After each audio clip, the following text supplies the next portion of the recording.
Well, good morning, everyone. It's great to be here at Medford SES Zone Office. I'm joined today by the Emergency Services Minister, Steph Cook, the member from Maitland, Jenny Aitchison, Taylor Martin, member of the New South Wales Upper House, and Damien Johnson, the Deputy Commissioner of the State Emergency Services. I want to begin by thanking everybody across our state. In many places, particularly up here in the Hunter region, substantially impacted by floods, but ultimately people are continuing to follow the instructions. And those instructions, as we say every day, are incredibly important to follow. The SES doesn't issue those instructions for the sake of it. They issue those instructions to keep you and your family safe. Currently today, we still have 67 evacuation orders in place, 22 evacuation warnings. That's still impacting around 47,000 people across New South Wales. There are a number, 75 return with caution to homes, and that's affecting around 50,000 people across New South Wales. So I want to thank as well our volunteers. Just with the SES alone, around 2,500 volunteers have been out every single day, putting their own lives on the line to keep people safe. Many flood rescues, many putting their lives in dangers. While people are sleeping, our volunteers are out rescuing. And that is the great aspect of our Australian culture, the great spirit of service that we have right across our country. But seeing that in New South Wales over the course of event after event after event is incredibly pleasing as Premier. I'm also struck by the amount of interstate support that we've had, and I want to thank Premiers who have reached out to me in terms of offering any assistance that they can provide during this difficult time, as they always do, and as they have done in the past and continue to do going forward. But it's not just the Premiers, it's the volunteers. Earlier this morning in Cessnock, I met some volunteers in the SES who had come down from Alice Springs here at SES headquarters. Today we have people from Queensland, from Victoria and from Tasmania, and it's a great aspect of our volunteer network. We have a country that is based on volunteerism, and that spirit of service gets us through these difficult times. I had the opportunity this morning with Minister Cook to fly above Maitland and Singleton and Broke and see the extent of the damage from above. And the enormity of the challenge in front of us, not just for local communities, but for governments, to make sure we get our communities back on track was not lost on them. It's going to require, as it has in the past, a major effort. But I'm seeing that effort already. Seeing the operations centre that's already been established, the coordination that we see right across government agencies, from RFS to our police, our SES, departments of justice, local councils, everyone working together to make sure that the response is strong, to make sure we get our communities back on our feet as quickly as possible is incredibly pleasing. They are aware, as we are aware, of the challenge that lies ahead. But let's not forget, through every single challenge that we've had in the past, we've got through together as a community. And I know it's going to be a journey, but the government will be here side by side every step of the way to get everybody through it.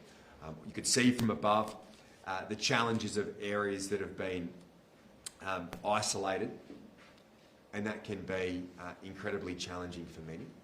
I know that our emergency service teams and our volunteers are doing everything they can to provide care and support for those who need it during this difficult time, and they'll continue to do that. Evacuation centres are open, those operations centres have started. Talking to the Resilience New South Wales team that was there today, those centres will then be established shortly.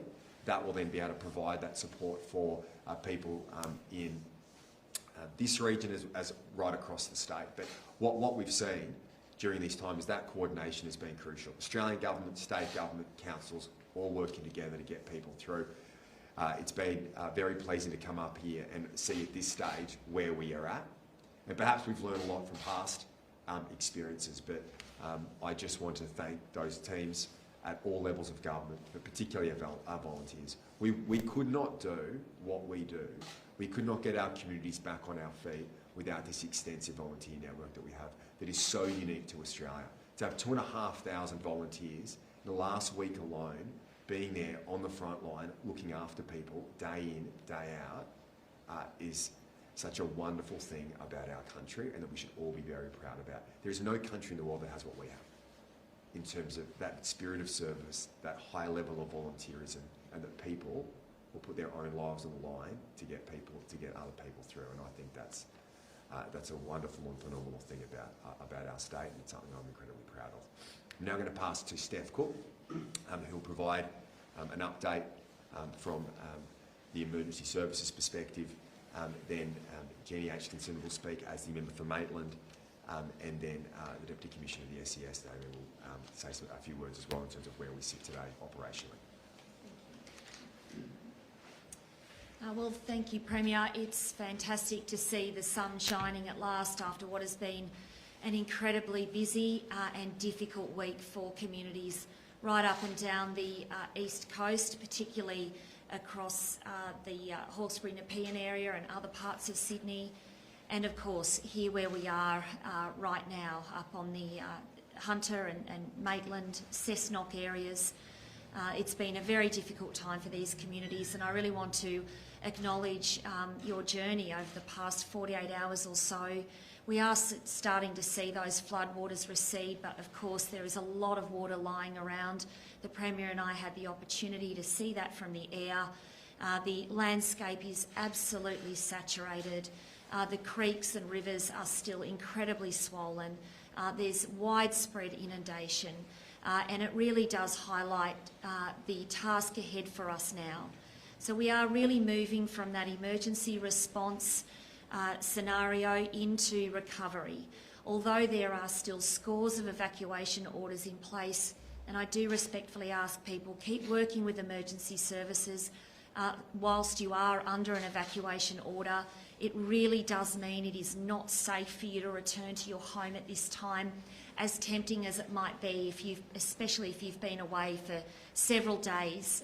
I can understand that you'd be really wanting to get back in and assess the damage to your own place and really start to think about the future and just getting back to some level of normality. But for those people still under evacuation orders, please be very mindful that you are under that for a reason. For those people that are living in areas where there is return safely notices that have been issued, we really encourage you to do exactly that. Please be very cautious as you return to your home. There is debris around properties, in our waterways, on our roads, in gutters and streets. We're just asking you to be very mindful, not to mention the hazards that might be in and around your own place. And I spoke yesterday about the need to ensure that if you are trying to dry your house out, please do so very, very carefully and safely, because we don't want house fires. We don't want people to be injured during this time when they're really trying to get back and back on their feet. As we've mentioned in the last day or so, the number of natural disaster declarations has increased from 23 to 29, with the addition of 6 overnight, in working in partnership with the federal government to make sure that as the weather event moves through and we become aware of areas and local government areas that are impacted, that we do move quickly to make those natural disaster declarations. So that is the first step in terms of unlocking support for those communities. As we go forward, as more local government areas are able to be assessed and we are aware of damage, we will move to make further natural disaster declarations together as required. Finally, I'd like to just caution people who might be getting their school holiday plans back on track. We have seen a delay for many people because of those weather events. Please be mindful about the plans that you put in place. Please travel very safely on our roads. A number of our roads have sustained have sustained a lot of damage because of this weather event over the last week, some more than others, but just please drive to the conditions and be very cautious. Finally, once again, to echo the words, the sentiments of the Premier in relation to our volunteers. It's been an incredible week. We have seen all of our volunteers from right across emergency services come together once again, standing together, standing up for communities and really looking after each other and the communities that they serve. So to the 2,500 to 3,000 SES volunteers and personnel that have been active over the past week, thank you very much. I know that the work isn't finished yet. We are moving into that recovery stage where I know that you and the other emergency services organisations will move in to do rapid damage assessments so that we can get people back home as quickly as possible. So the task isn't complete, but for your work over the past week in the emergency response phase, I really want to say thank you. To Surf Lifesaving, to Fire and Rescue, to the Rural Fire Service, to Marine Rescue and to the Volunteer Rescue Association, who I also had the great privilege of meeting this morning in Cessnock. Really and truly thank you for your efforts in working together. We have got through this event without loss of life or major injury, and that is an absolutely extraordinary feat, and we can definitely hold our heads high in relation to the emergency response phase from that perspective. So without any further ado, I'll now pass to a local member, Jenny Maitland, for her comments this morning. Thank you. Thanks, Minister. So I just wanted to speak really about the experiences we're having here in Maitland with particularly our Gilliston Heights community, but we have a number of other communities that have been isolated, some very small, Mount D, over at Millers Forest, Duckenfield. All of these areas are really under stress. So firstly, I want to thank the Premier and the Minister and the Parliamentary Secretary for coming up here. We really appreciate that here. Maitland's a very resilient community. This is where the SES was born in 1955. The flood mitigation scheme, it has really helped our community to get through this without major damage so far to homes and properties. But there are a lot of farmers who will be seeking help, and Council is already flagging roads, and of course the state roads network is really damaged. And that's not just here, it's across the state. I'm really hopeful from the conversations I've had with the Premier and with the Minister that the natural disaster declarations across the region, because we are a region that there is a lot of interplay, that works. Now, most importantly, I want to say to everyone in Maitland, please do not take that beautiful sunshine outside as a sign you can just go back to normal business. There is still a major flood alert here. We are still having massive congestion on our roads in places like Thornton, in places like the Maitland CBD. Travel can be very quickly made very slow. So please take care. Think about the damage that is coming from potholes. There's some massive potholes out there and people are sustaining significant damage to cars. But if you have any concerns at all, please call the SES. I want to thank the SES, the 132 500 people, those 2,500 volunteers and all the brigades and emergency service workers. We are so grateful to you, not just those from our local areas, but those who are coming in, often with not a lot of local knowledge, but are just really slotting into that, and that is such an important thing for our community. I also want to thank particularly local land services, because there's been a lot of animal rescues that have had to be done, and I want to give a really big shout out to Sonia at Gilliston, who's got that community hub open, and she's been doing amazing things. She did that in 2015. We have a huge way to go on this, but please follow the directions of the SES and any of the police and other emergency services, and thank them for their services. And just everyone be a little patient. We're going to have a way to go out of this, but we have to work together. It's great to see the Premier and the Minister here. We had the Federal Minister for Emergency Management, Murray Watt, here last night. We are getting the attention that we need. Now we just have to let everyone do their job and just hold back a little bit so that we can all be safe. Thank you. Morning, everyone. It's great to see the sun shining today. And whilst the sun's shining, there are still many risks out there with floodwaters still high. continued focus operational response with the SES is in this Hunter area around Wyong, Tuggerah Lakes, and also around Greater Sydney in terms of the road to recovery. 67 evacuation orders are still in place. We're working quickly with return safely notices where we can, so it allows people to come back into their homes, assess the damage. When you do so, there are significant risks there, both with debris, contaminated waters, electrical hazards and the like. So please assess those risks, be aware of them, go to the SES website for more information around making sure that you do that safely, and we're really focused on the road to recovery. For those, I'd like to thank the public for adhering to the SES directions and other emergency services. We are still, however, continuing to see flood rescues occurring. Some of those are as a result of vehicles heading floodwaters as well. So please continue to heed the advice of the SES and emergency services. Don't put yourself and the SES volunteers in harm's way as a result of decisions that should not have been made. We will be there for you, but we'd rather not actually have to respond to something that could have been prevented. As we move into recovery phase, as I mentioned, we will be focusing on those return safely notices, getting people back in, and that is a key focus within the greater metropolitan area, Hawkesbury and Nepean as we can, and as the waters subside. Up here in the Hunter and also around that Tuggerah Lakes, Wyong and other parts of this area, the river levels and the flood levels are still quite high. As we remove the evacuation orders, we will move in as quickly as possible with that road to recovery. For those people that have delayed their holiday plans and have heeded to the warnings, be aware of the risks. There are still road closures, there are hazards, roads have been damaged, so please make sure that you check out the direction you're heading, the journey that you're going to be undertaking, and avoid those risks. If you want more information, the SES website for requests for assistance from the SES, 132 500, and if you're in a life-threatening emergency, please call 000. Thank you. Currently, we saw yesterday the natural disaster relief funding expanded in the Hunter a little bit. Port Stephens is an area, Raymond Terrace, that's suffered the last couple of days as well. Yep. Have we seen that expanded further?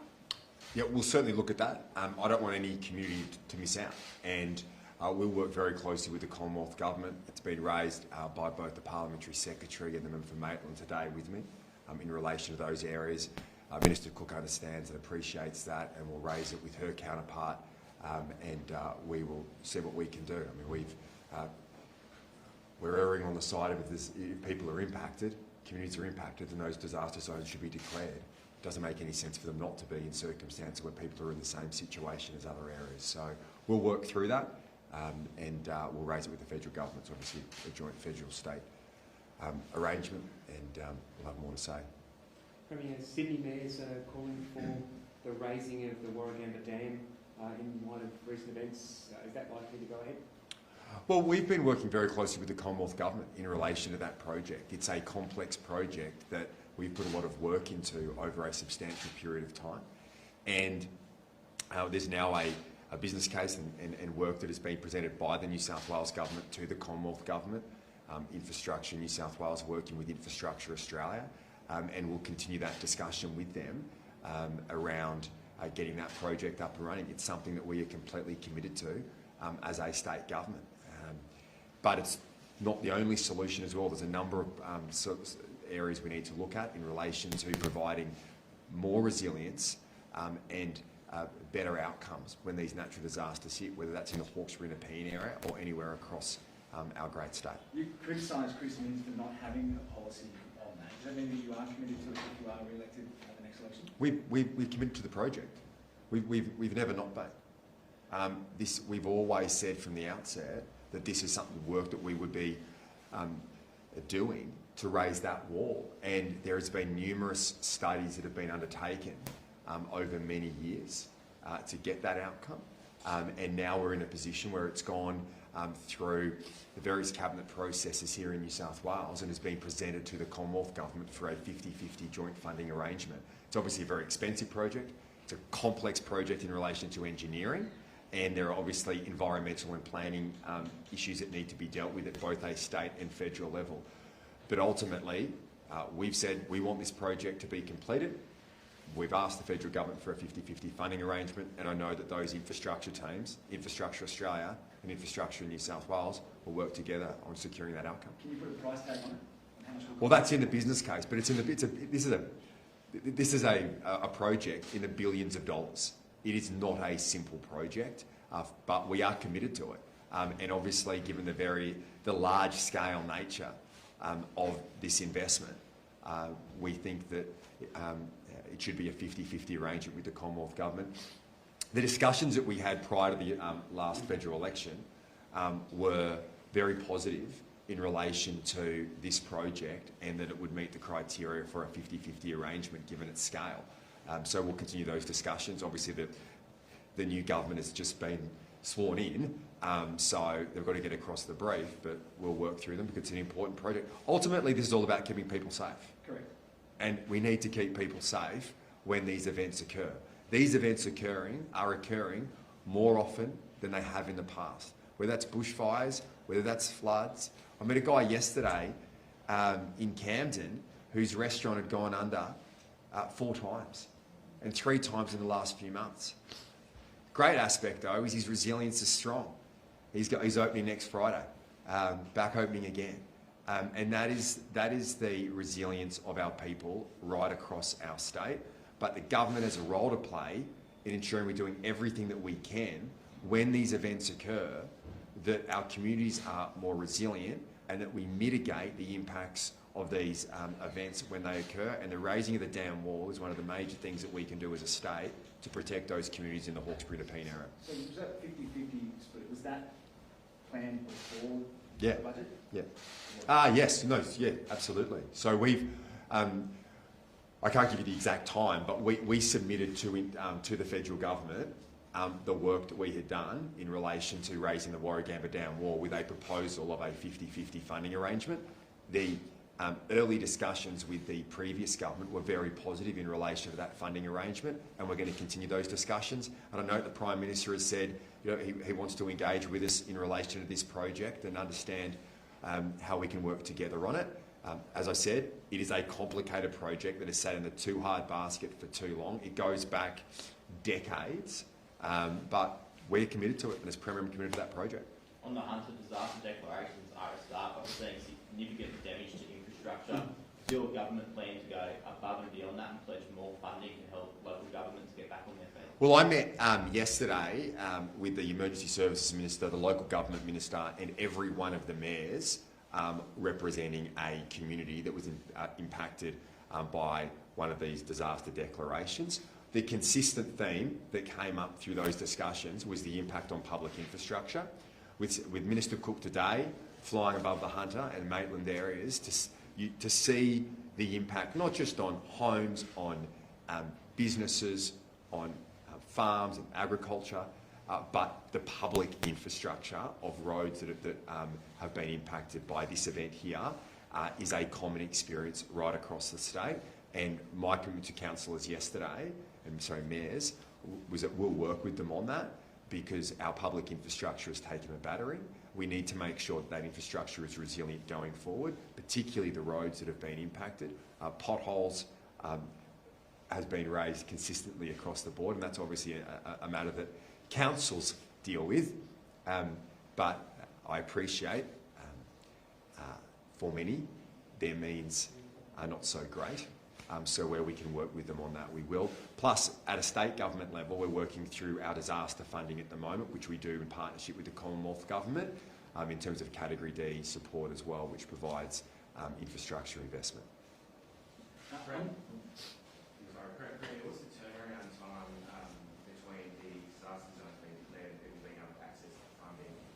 We've heard reports this morning from some people in the newly declared zones who have not yet been able to access assistance this morning. The Commonwealth payment? Yeah. Oh, and my understanding, and I'll take that on notice, but my understanding was that Services Australia, for the $1,000 payment for adults and $400 payment for children, once that zone has been declared, that they'll be able to access those funds through Services Australia. But I'll chase that up. That's obviously a Commonwealth program. At a state level, whether it's the support that we've had in the past for rural assistance and primary producers, for small businesses. We're working through that, and that's a joint Commonwealth state arrangement. And I've made it very clear that I want to ensure that we get money out the door as quickly as possible. Every community is going through a different stage. So right now here in the Hunter and Maitland area, the number one focus is keeping people safe and getting them the support they need. That moves very quickly, as the Minister has said, into recovery and getting our communities, our businesses, people back into their homes as quickly as possible, and providing the financial support for those primary producers that need it. So we want to have that turnaround as quickly as possible. We're working very closely with Service New South Wales, because when those programs kick in, they are on us, and I want to make sure that money is out the door, but ultimately that we err on the side of getting money into the pockets of those who need it, and get red tape and bureaucracy out of the way, and we can do audits later on it, because I want to make sure that financial support is there for those who need it as quickly as possible. On trains, Yep. back in the Fair Work Commission Yep. this afternoon, is it going to be embarrassing if the union get a win? No, I'm focused on the people. I'm focused on getting the trains back on the tracks. This has been 18 months, and enough is enough. I want the trains on the tracks as quickly as possible. That has been my sole focus, and the government had no choice but to proceed to the Fair Work Commission, and that has resulted in circumstances where the RTBU has decided to put more services back on, and I thank them for that. But it shouldn't have to take the state government to take the RTBU to the Fair Work Commission for that to have occurred.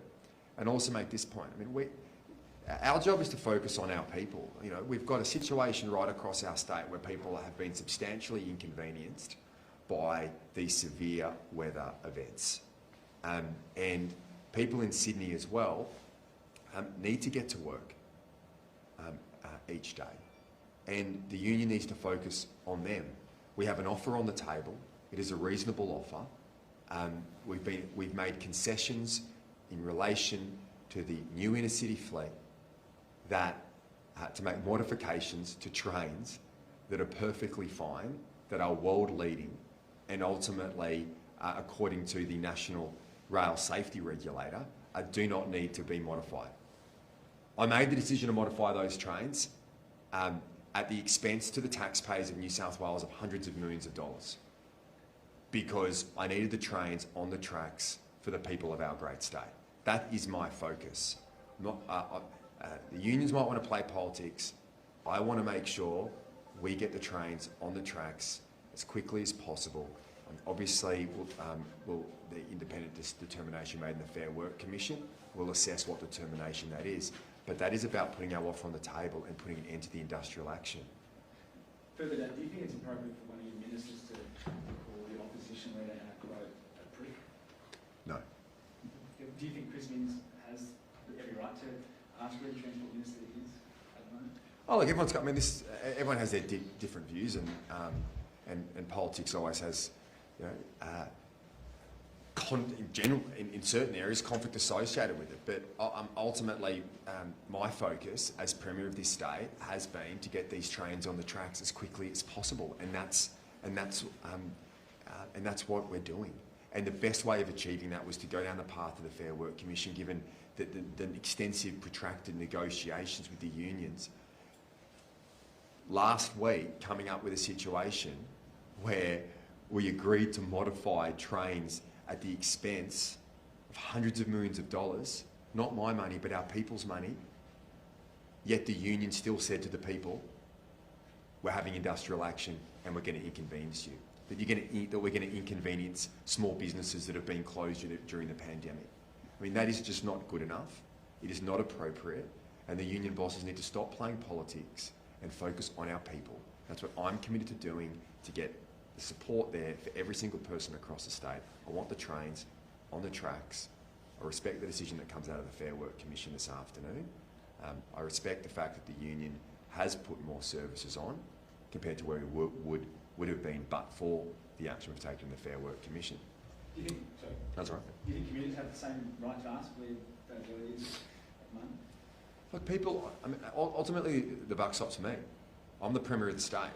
I'm responsible for ensuring that people are not inconvenienced, and people also need a break. I know it's easy to have a crack at politicians every single day of the week, but there are politicians right across this country who have worked incredibly hard during a pandemic, during bushfires, during floods, and you can work them into the ground, but if people work 18-hour days non-stop for 2 years, ultimately they can break down. I need people refreshed, energised and ready to go, and I don't think anybody would say that any person across the state shouldn't be able to have a break. I'm the Premier of New South Wales. I'm focused on all the issues that are here in our state today, up here on floods, working closely with Natalie Ward, who's handling the issues in relation to the industrial action, and as I always do, buck stops with me. Thanks, guys. One final one, sorry, COVID. Yeah, COVID. Sorry. Will there be another Omicron wave, potentially? Will there be any support for ambulance hospitals if it does come? Well, we've invested record amounts. I mean, the first point, COVID is not over. We know that by the numbers. We know that by the global experience. And the best thing that we can do is be vaccinated. And Australians have done that in record numbers. To have a 95% double dose vaccination is incredibly pleasing. But that number in terms of booster shots drops down to about 60%. Vaccinations and boosters keep you safe. Puts downward pressure on the health system. We've seen that in Australia. We've seen it around the world. So I continue to encourage people to do that. The Health Minister spoke about that the other day with the Public Health Chief Health Officer, Dr. Kerry Chan, and we'll continue those messaging going forward. On the what was the ambulance? Yeah, well, we put record amounts in it. Our budget has the most significant investment in our frontline paramedics than ever before in our state's history. Around 2,000 frontline paramedics. It's a record amount, which in light of our $10,000 health army ensures that we'll have the support. But every state around the country is facing challenges with its health system. And the shortage of GPs puts pressure on the public health system. We've raised this at National Cabinet, all the state premiers, united as one across political lines, that we need better outcomes and better engagement between the state system and the federal system. But from my position as Premier of New South Wales is to invest record amounts in our frontline health services, in our paramedics, and whether it's the flu season, COVID or any other issues, I want to make sure that we have the best health system, not just in the country but in the world. And I believe here in New South Wales we certainly have the best health system in the country. That was very clear during the pandemic and our strong response. But the pandemic is not over. Sorry. The pandemic's not over. The best thing that everyone can do across our state, if you haven't received your booster shot, please go and do it. Please take care when you're inside, and look out for each other. And if you do that, we'll get through as we have the last 2 years. Thanks.